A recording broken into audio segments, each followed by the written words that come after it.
Hey everybody, Steve here, and welcome to the February 29th episode of the AFR Monday Night Double Play.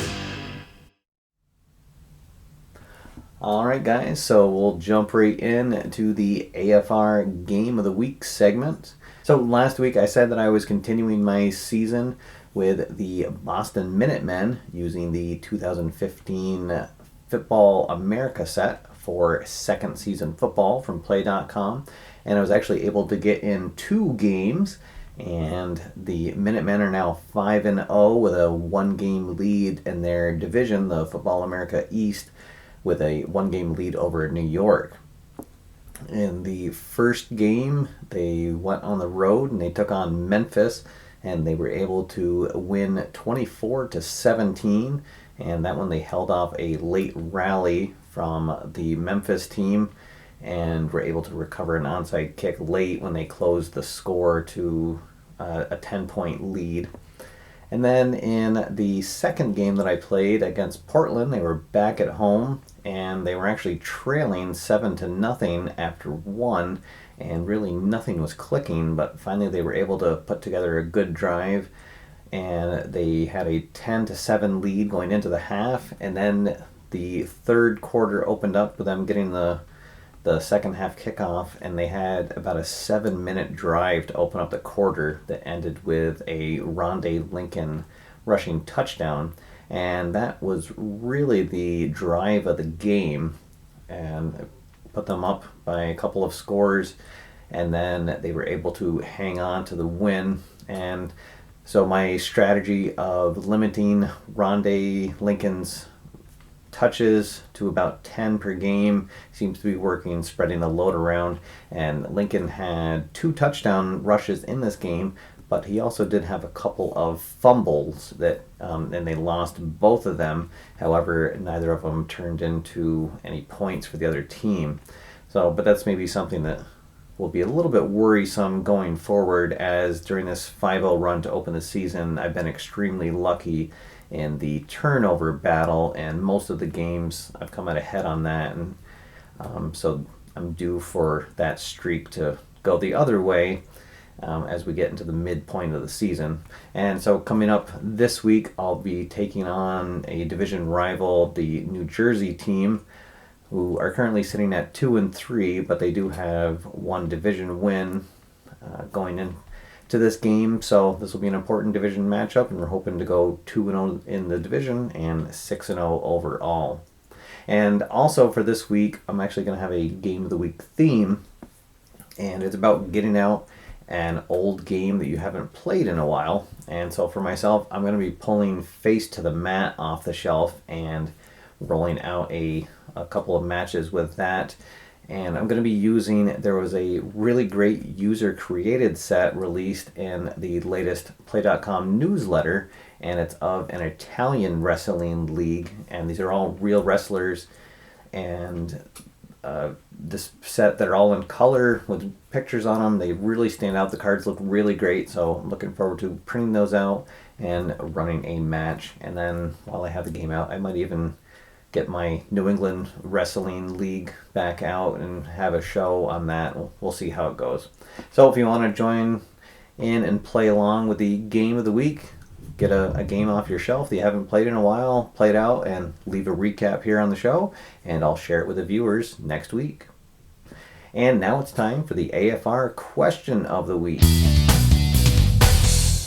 Alright, so last week we had the return of the Question of the Week contest, and I asked everybody to share what their favorite tweak was for one of their sports games.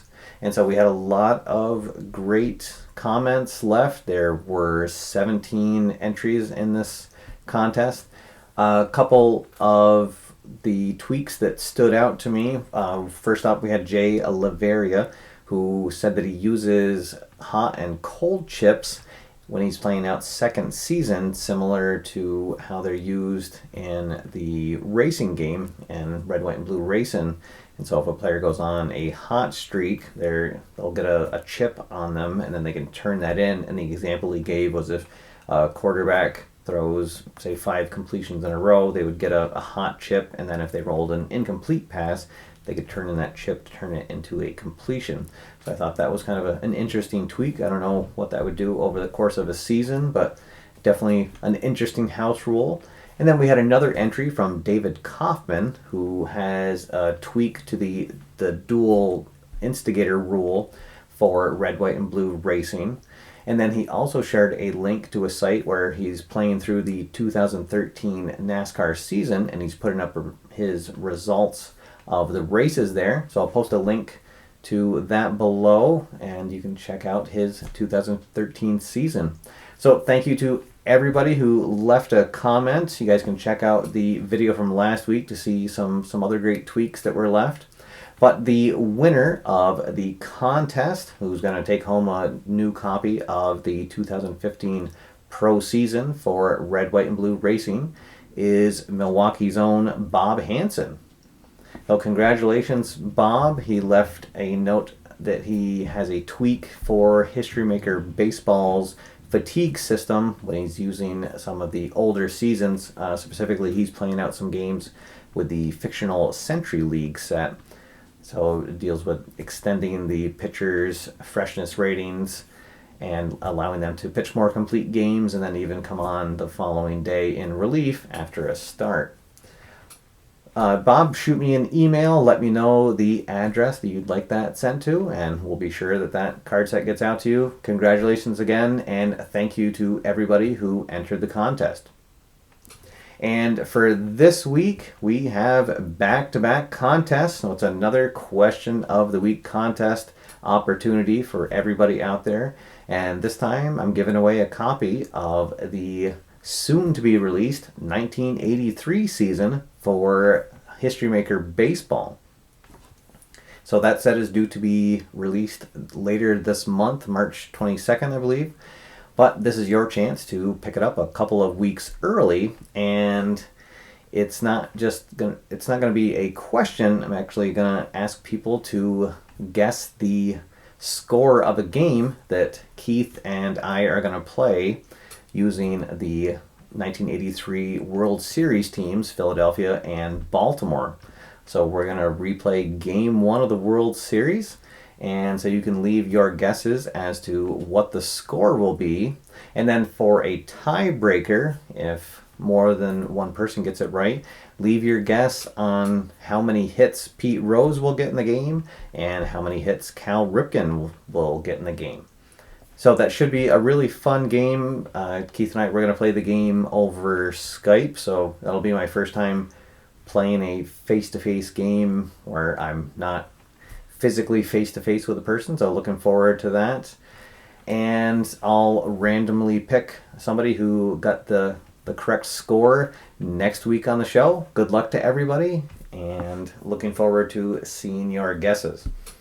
All right, everybody, that is all for now. Thank you for watching. My name is Steve, and until next time, get out there, have fun, play games, and I'll see you after further review.